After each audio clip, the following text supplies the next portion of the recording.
Welcome to Parenting Teens, the podcast where we navigate the ups and downs of raising teenagers. As founders of Ramp Nutritional Products for Teens, we're real parents going through the same challenges, and we bring on experts to offer unique insights and inspiration. Join our community and know you're not alone in your struggles. Hello, everybody, and welcome to the Parenting Teens podcast. I'm Annie. I'm here with Simona and our very special guest, Niki D'Agostino. Before we dive in to share our juicy question with Nikki, I just want to take a few moments to give everyone a little bit of her background and her area of expertise. So Nikki is a neuroplasticity coach and has recovered from her own health challenges, including environmental exposures and severe nervous system mood dysregulation. She has a master's of science in physical therapy, certification in positive neuroplasticity, and has completed Rick Hanson's professional course in neuroplasticity. She is certified to administer the Safe and Sound protocol. Also, Nikki is currently a coach for the Primal Trust community led by Dr. Kathleen King. Nikki is committed to helping others achieve complete healing through her extensive training and personal experience. Using neuroplasticity therapy, she helps individuals suffering from a range of conditions when modern medicine's focus on treating symptoms fails to provide long-term results. Thank you so much for joining us today, Nikki. Hi, thank you guys for having me. I'm excited to be here today. Oh, we're so happy to have you here. Also, just a little note too that Nikki and I both together are mentors over on the Primal Trust platform. So that's part of how we know each other and where our story intersects a little bit too. Amazing. Well, thank you so much, Nikki, again, for sharing your time with us. We do have a really wonderful and juicy question from our community, but I think before we dive into that, I wonder if you wouldn't mind just taking a few moments to, share a little bit about neuroplasticity and help our community to understand a bit more about what it is. And maybe we just start there and we'll see kind of what other questions spring from that kind of working definition of it. Sure. So neuroplasticity is the ability to change your brain. And what I loved about discovering neuroplasticity is that it was something that I could learn and then I could implement on my own. So your ability to be able to change your brain really gives you a lot of hope and empowerment over your current situation. If you're someone that's dealing with chronic health issues and you've been, moving from doctor to doctor, this is something that allows you to use to really change your brain. Once you get your brain into a place of safety, then you are able to really shift your biochemistry, and then your body is able to go back into balance and homeostasis. And people are seeing wonderful results with using neuroplasticity. That's so encouraging and exciting to hear about. Maybe, again, in case people are not as familiar with neuroplasticity, can you maybe share with us a little bit about the types of concerns or conditions people are using neuroplasticity to manage or to help support? Again, it sounds to me like it's a one tool that people can add to their toolbox when they're looking at ways to manage themselves. So what, either in your own practice or within the neuroplasticity community, are you seeing really, where it can make a huge impact, for example? Sure. I'm seeing people that come with, they've had chronic illness from maybe pain, mold exposure, trauma, depression, anxiety, sensitivities such as auditory or chemical sensitivity or sensory sensitivity. So there's a whole list of things that can, be used, and neuroplasticity can be used to affect your overall health in a positive way. And is this a new science, or is the science of neuroplasticity, has it been around for a long time? I mean, I wonder if people are wondering about whether this is this cutting edge stuff, or is this something that people have known about for a long time, but is now maybe getting a bit more momentum in the quote unquote mainstream? I think it's getting more momentum. Neuroplasticity, there's lots of science to back neuroplasticity. It's been around for a while now, but I think people are catching on. You have a lot of doctors that are now telling their patients about neuroplasticity. Of course, they're, still recommending certain medications, but in addition, they're encouraging their patients to try neuroplasticity. That's very encouraging, and it's really exciting, and it makes me feel just really grateful to live at a time where there's so many great avenues and options for people. And maybe that's a great sort of segue into the question that we got from our community. And I don't know, Simona, if you want to share that, because I think that'll allow us to talk a little bit more about some of the tools. Yeah, absolutely. So the question is, my teen seems shut down and distant after feeling isolated during COVID and a recent challenge with a friend. I know it's part age and stage, but I'd like to offer some support along with the therapy they're doing. I've heard about the safe and sound listening protocol, and I'm wondering if it could help. Yes, definitely. So the Safe and Sound protocol uses prosodic vocal music that trains your middle ear muscles to focus on specific frequencies of the human voice that enhance a sense of safety and relaxation. So it's shifting your nervous system into a ventral vagal state. When we are in a ventral vagal state, this has a positive impact on our behavior, our thoughts, our emotions. We become more social and engaged. We are able to connect to ourselves and others. We are more flexible. We tend to be able to problem solve when needed. We're also able to explore a different way of seeing things and also exploring new beliefs to support our situation. So I do believe that when you are in a certain physiological state, such as a ventral vagal state, it makes it easier to want to be social, to want to connect, to want to be around other people. Yeah, I think that makes a lot of sense. And we've done the Safe and Sound protocol in our household a few times. One time that's just worth mentioning because it was really surprising and exciting. We were doing it for a completely different reason. It was when my older son, I think he was 7 or so, and he was like, a bit behind. Maybe he was 7 or 8. He was like a bit behind in reading, and his handwriting was having a lot of challenges, and it just like wasn't quite there. And we were trying to do all these extra things for him, and it was just a frustrating for him and for me trying to teach him how to read, and it's like it just was not clicking. So we backed off, and then we ended up doing the Safe and Sound protocol. And I think it was that within like 2 weeks after finishing the protocol, he just like came home and he was like, "Oh, I can read now." Oh my God. And then he was just reading. And then his teacher, next time we saw his teacher, they were just like, "Sawyer's like penmanship has completely changed. It's like something just changed and clicked." And yeah, it was quite remarkable. So we've been such big fans over here, and we've actually repeated it a few times. But I wonder for our listeners, Nikki, if you could give a bit of an idea of what the protocol would look like for a kid or a teen.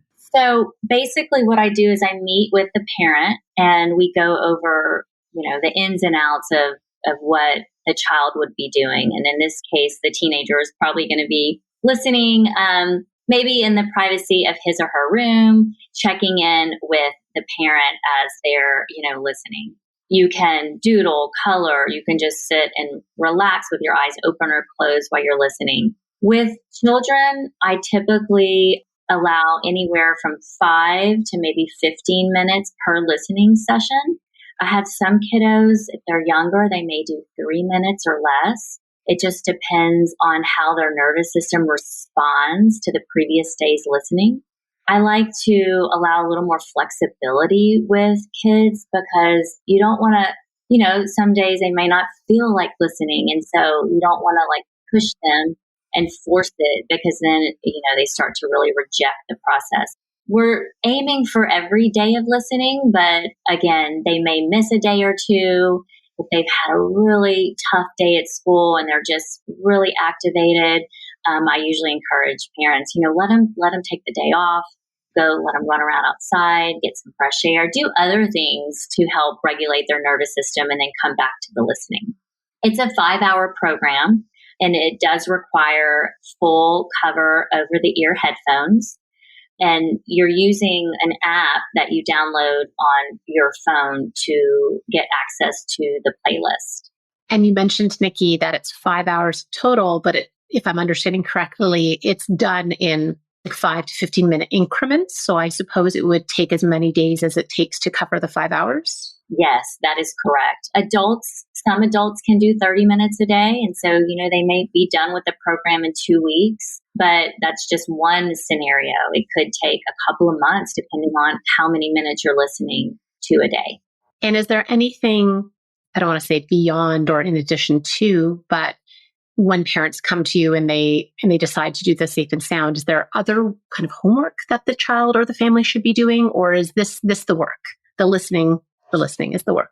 So the listening is a very passive experience. So the music is doing the work for you. But what I encourage is with parents is I go over some nervous system regulation tools that prepare you for the listening. And then also during the day, if you become dysregulated or if you can see that your child is activated or stressed, it's just ways to kind of bring calm and safety to your body and to your brain. So I do encourage them to utilize these tools, and it's something that they can continue doing beyond completion of the program. It's just great to be able to kind of calm your nervous system when you feel like you've been triggered or activated. Mm-hmm. And in terms of the music, because I know people are always curious about the music. So could you tell us a little bit about what the options are? Just so people understand too, it's not like a guided meditation or whatever. It truly is just listening to music that's been changed a little bit in order to stimulate these feelings of safety ultimately. Is that right? Yes.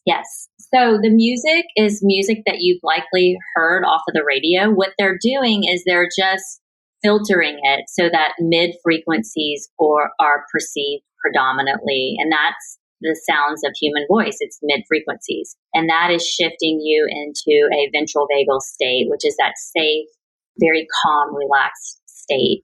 So you have a couple of options. You have the classical playlist, which is just classical music, no words. And then you have the SSP core regular playlist, which is, it could be cover songs like Taylor Swift, some oldies mixed in there. And then for younger children, there's a child playlist, which has Disney songs and some pop songs. So you get the option. I have a couple of kiddos right now that prefer the adult playlist. So you can use any playlist. They're all filtered the same. They just, some prefer the younger music and some prefer the oldies. Would you say that, how do I say this? I don't mean to suggest it's like a one and done, but do you find that many children and adults benefit from kind of, as Simona said in her home, they've done it several times. Do you, as sort of a maintenance, do you sort of say do it once per year to support that state? How do you find people typically approach it in terms of doing the protocol more than once? Sure.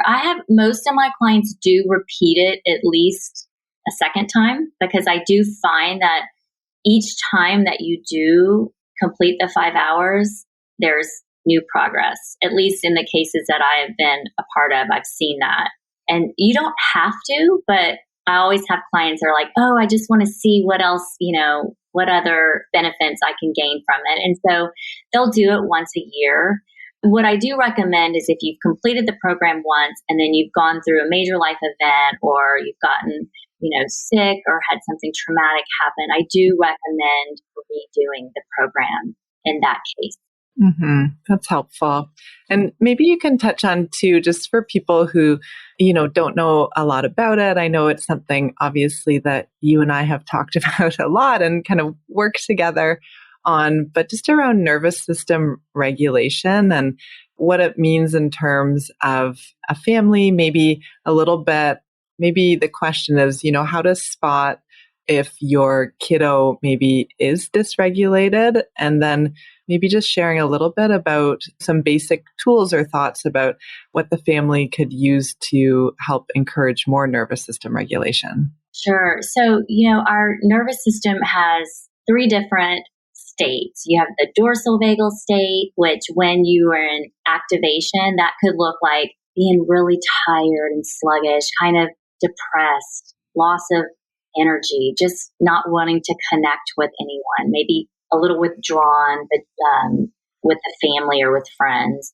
And then you have the sympathetic state, which when it's in activation, that could look like anger, or it could look like, increased heart rate, turning really red, being really frustrated.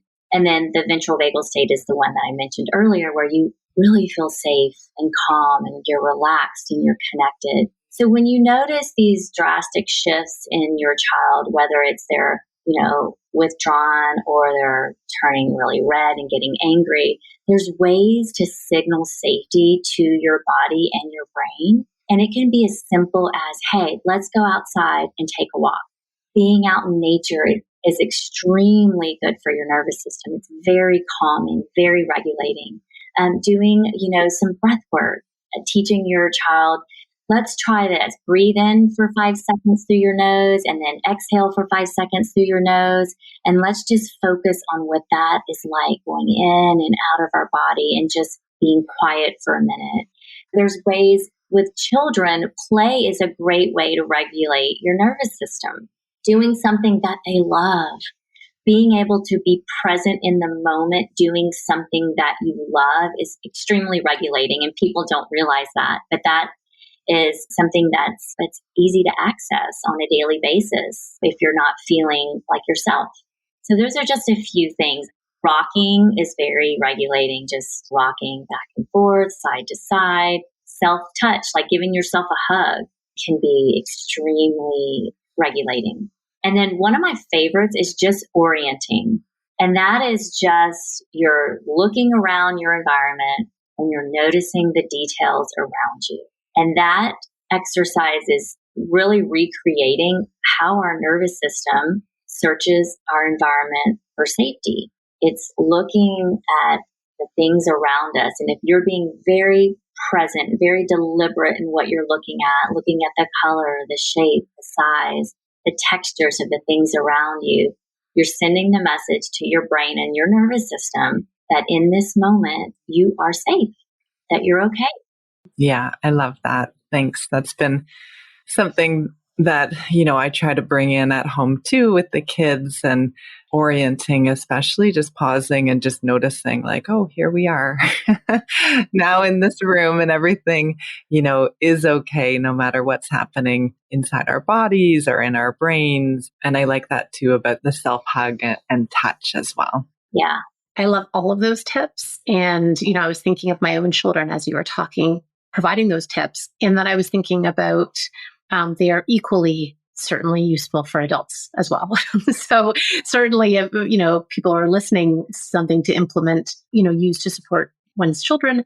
And also, of course, adults. There's no reason why adults can't use any of those as well. So I think it's great. And I think the breathwork piece, I haven't tried the orienting with my children explicitly, but we've talked a lot about breathing and, slowing our breath and really, counting in and holding and counting out. And I find when I do that with my kids, I become more calm because I become aware of my breath as well. So, I think it's soothing for everyone's nervous systems as well. I agree. I completely agree. I find that first we're always kind of looking at our kids and we're like, oh, like what's going on with them? I need them to be more regulated because, it's not making me feel good when they're like this. And, what I've found in our own family is the more regulated I become, the more regulated the whole family becomes. And it really flows out into everyone. And it becomes less about changing and fixing them. And, they just see something different and kind of become something different from that. So that's been really interesting too, to watch. Yeah, that is so true, Simona. Our nervous systems really pick up off of each other. And so when I have clients that come to me and are wanting to ask questions about their children, I always tell them, work on your nervous system, and that is going to influence their nervous system at the subconscious level. And it really starts to regulate, like you said, the whole house. Yeah, it's amazing. So true. Well, Nikki, I feel like you just provided some really great actionable tips, but I will put to you the question that we do ask all of our podcast guests. So I'm not sure if you want to loop back to one of the great tips you previously shared, or if you want to share something new, but we always ask our guests at the end of a show if they can share or talk about one action that they do in their own life either with your own family or that you do or encourage with clients to really further connection, and specifically with tweens or teens. So really between parents and their older children. And I'm wondering if you could kind of speak to that. Yeah, sure. So what I'm really working on in my house is being fully present when we are together. So when my girls come home from school, are we looking at each other while we're speaking? Are we really paying attention to everything that we're both saying? And that could mean just focusing on, everything that they're saying, looking in their eyes, looking at their facial expressions, just being there together. And I think that is really huge and really supporting that connection. I'm also trying to really show them that being affectionate is okay and is actually really good for human connection. And so I love, sometimes they are not as open to it, but I love just hugging them and telling them how much I love them and having them like really be there when I'm saying that and looking at each other. I think that's a good way to signal safety in our house, to show that we're there for each other and that it's going to be great. Thank you, Nikki. Thank you so much, Nikki. This has been so exciting to learn more about neuroplasticity and specifically the Safe and Sound protocol. If our audience or community wants to learn more about your work, where is the best place for people to find you? So my website, it's nikidagostino.com. And then I'm on Instagram and it's just Niki D'Agostino. And the D'Agostino does not have an apostrophe on my website or on the Instagram. Got it. Great. Well, thank you so much. This is great. Have a wonderful rest of your day. Thanks, Nikki. Thank you. Thanks for tuning in to Parenting Teens. We hope you found today's episode informative and helpful. Don't forget to subscribe so you never miss an episode. If you want to dive deep into teen-related resources, visit our website at drinkramp.com. Do you have a teen-related question? Drop it on SpeakPipe at speakpipe.com/parenting teens. As always, we're here to support you on your parenting journey. Until next time.